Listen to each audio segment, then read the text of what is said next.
اس نشست کے اعتبار سے میرا الوداعی تحفہ ہے آپ کے لیے، اور وہ یہ کہ میری جو دینی، ملی، تاریخی، سیاسی، عمرانی جو سوچ ہے، جو فکر ہے میرا، جو 50 برس سے زائد عرصے کے مطالعے اور غور و فکر پر مبنی ہے، جس مطالعے میں میری آنکھیں بنیادی طور پر قرآن اور حدیث ہیں،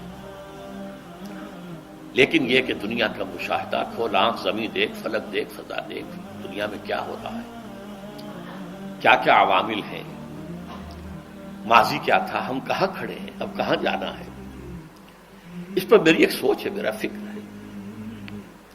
پھر یہ کہ ہماری اخروی نجات کا دار و مدار کس چیز پر ہے۔ تاریخ کے بہاؤ کو نہ میں روک سکتا ہوں، نہ آپ روک سکتے ہیں، وہ تو ڈانگ بہتا رہے گا، اور اس کو فیصلہ کرنے والا صرف اللہ ہے۔ کسی فرد بشر کے اختیار میں نہیں ہے کہ وہ تاریخ کے بہاؤ کو موڑ دے۔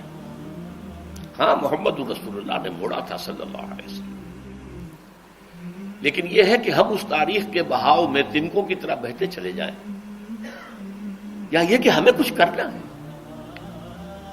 اس اعتبار سے میں اپنے فکر کا خلاصہ آج آپ کی خدمت میں پیش کروں گا، وہ میرا اس سلسلہ اجتماعات کے اعتبار سے الوداعی تحفہ ہوگا۔ اب میں آغاز کر رہا ہوں۔ پہلی بات، اس سبب میں 3 باتیں مجھے کہنی ہیں۔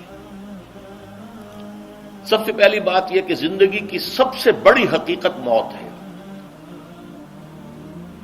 ہم بھلائے رکھتے ہیں، اپنے ذہن سے اسے دور رکھتے ہیں، لیکن واقعہ یہ ہے کہ زندگی کی سب سے بڑی حقیقت موت ہے۔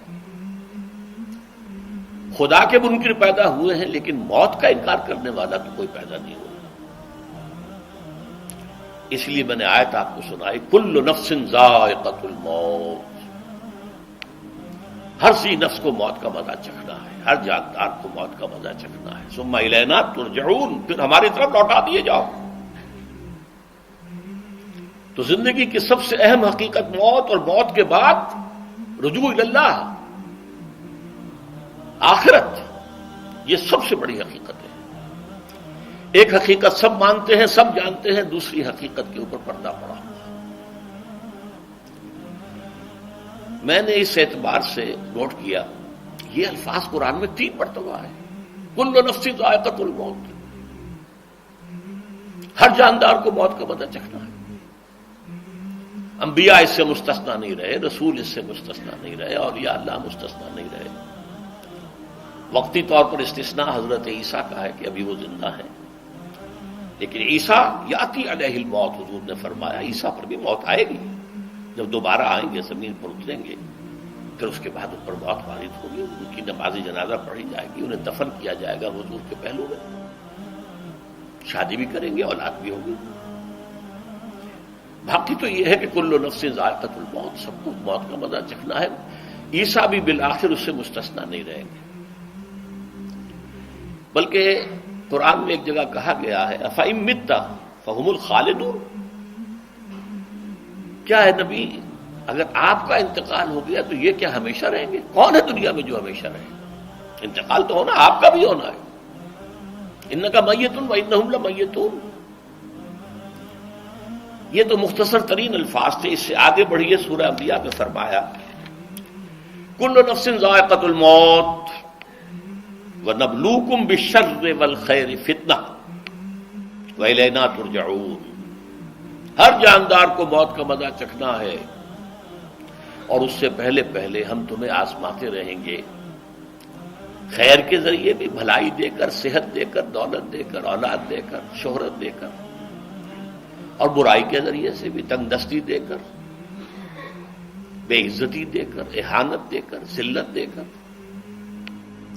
وَإِلَيْنَا تُرْجَعُونَ، اور پھر ہماری طرف لوٹائے جاؤ گے۔ یہ وہ دوسری حقیقت جو میں نے کہا کہ جس پر پردہ پڑا ہوا ہے، بہت بڑا پردہ ہے۔ لوگ یہی سمجھتے ہیں کہ یہی دنیا کی زندگی ہے۔ قرآن کہتا ہے إِنَّ الدَّارَ الْآخِرَةَ لَهِيَ الْحَيَوَانُ لَوْ كَانُوا يَعْلَمُونَ، یہ تو آخرت پر ہی زندگی ہے جو اصل زندگی ہے، کاش کہ انہیں معلوم ہوتا۔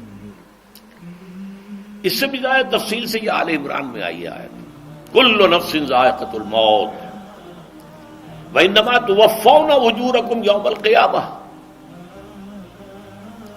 ہر جاندار کو موت کا مزہ چکھنا ہے اور پھر تمہیں پورا پورا تمہارا اجر اور بدلہ دے دیا جائے گا قیامت کے دن۔ فمن زحزح عن النار وادخل الجنۃ فقد فاز، جو کوئی آگ سے بچا لیا گیا اور جنت میں داخل کر دیا گیا وہ تو کامیاب ہو گیا۔ اللہم ربنا اجعلنا منہم، اللہم ربنا اجعلنا منہم، اللہم ربنا اجعلنا منہم۔ وما الحیات الدنیا الا متاع الغرور، اور دنیا کی زندگی تو سوائے دھوکے کے سامان کے اور کچھ نہیں ہے۔ دھوکہ کس معنی میں؟ یہ تمہیں اصل زندگی سے غافل کر دیتی ہے۔ تم کہیں سفر پر جا رہے تھے، تمہارا کہیں گھر تھا، تمہیں واپس آنا تھا، تم راستے ہی میں کسی دلچسپی میں ایسے مگن ہوئے کہ گھر بار سب بھول گئے۔ یہ تو تمہارا عارضی سا سفر تھا، تم نے اسی کو اپنی منزل بنا لیا، اپنا ٹھکانہ بنا لیا، تو دھوکہ دیا اس نے تمہیں۔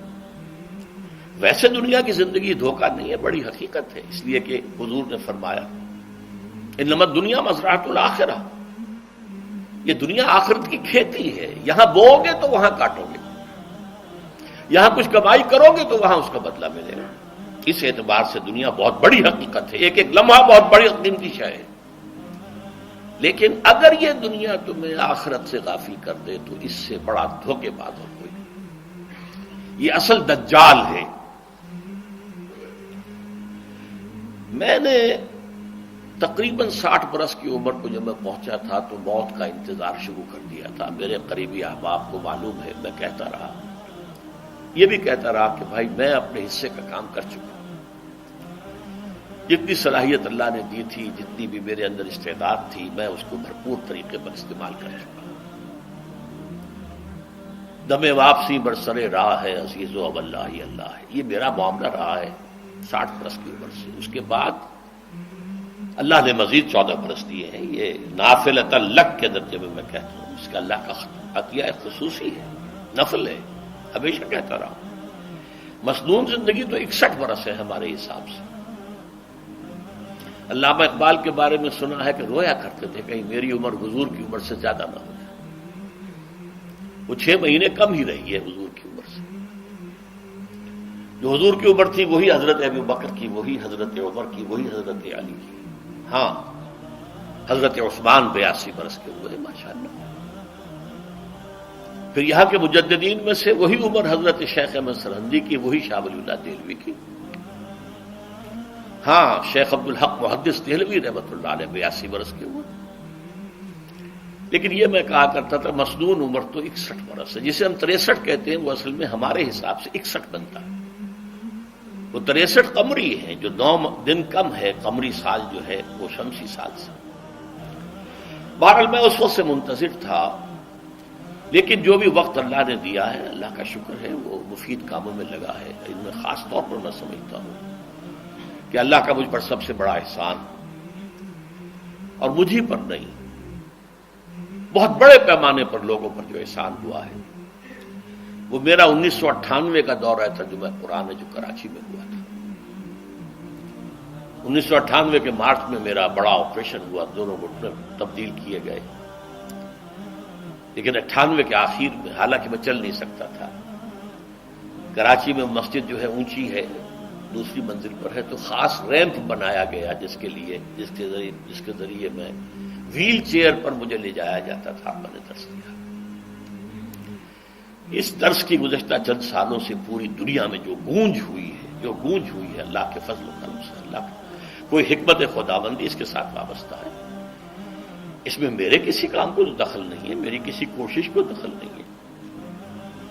میں نے تو جو درس میں دیتا آ رہا تھا سن 85 سے دورہ ترجمہ قرآن، البتہ یہ بات ضرور ہے کہ میں نے محسوس کیا تھا کہ سن 98 کے اس درس میں دورہ ترجمہ قرآن کے مجھے خصوصی انشراح حاصل تھا۔ میری ساری گفتگو کا حاصل کیا ہے؟ دیکھیے، نظریاتی تحریکوں کا تعلق اشخاص سے نہیں ہوتا، ٹھیک ہے، کوئی اس کا داعی ہوتا ہے، کوئی اس کا مؤسس ہو جاتا ہے، کوئی اس کا آغاز کرنے والا ہوتا ہے، لیکن نظریاتی تحریک افراد سے وابستہ نہیں ہوتی۔ افراد آتے چلے جاتے ہیں اپنا اپنا حصے کا کام کر کے، جس کو جتنا مقدر ہے، جس کی جتنی اللہ تعالیٰ کی طرف سے توفیق ہے، وہ اپنا کام کرے گا، چلا جائے گا۔ یہ چمن یوں ہی رہے گا اور ہزاروں جانور اپنی اپنی بولیاں سب بول کر اڑ جائیں گے۔ مبارک ہیں وہ لوگ جنہیں قرآن کی بولی بولنا نصیب ہو جائے۔ وَإِنْ يَحْسَبُ أَنِّي مِنْهُمْ، مجھے گمان ہے، اللہ کا فضل ہے کہ میں ان میں سے ہوں، میں نے قرآن کی بولی بولی ہے، اور قرآن مجید کو جیسا کہ وہ ہے، ایز اٹ از، اپنے کو مذمومہ خیالات، اپنے کوئی ذہن سے زائدہ نظریات کو میں نے اس میں دخل نہیں دیا، جسے انگریزی میں آپ آبجیکٹیولی کہتے ہیں، خالص معروضی طور پر قرآن کو پڑھا، قرآن کو قرآن سے سمجھا ہے، یا پھر سیرت رسول سے سمجھا ہے۔ میں لفظ سنت کی بجائے سیرت استعمال کر رہا ہوں۔ قرآن مجسم حضور تھے صلی اللہ علیہ وسلم، اور حضور کی سیرت اور حیات جو ہے وہ قرآن مجید کی اصل تفسیر ہے۔ یہ حقیقت بھی بہت کم لوگوں کے علم ہے۔ وہ احادیث کا نام تو لیتے ہیں، احادیث بھی ہے، سیرت بھی تو احادیث ہی سے ہمیں ملتی ہے، لیکن میں خاص طور پر سنت یا حدیث کی بجائے سیرت کا استعمال۔ قرآن کی دو سورسز ہیں، قرآن خود اور سیرت رسول صلی اللہ علیہ وسلم۔ بہرحال انشاءاللہ العزیز یہ کام بڑھے گا، چلے گا، یہ میں ابھی بعد میں عرض کروں گا۔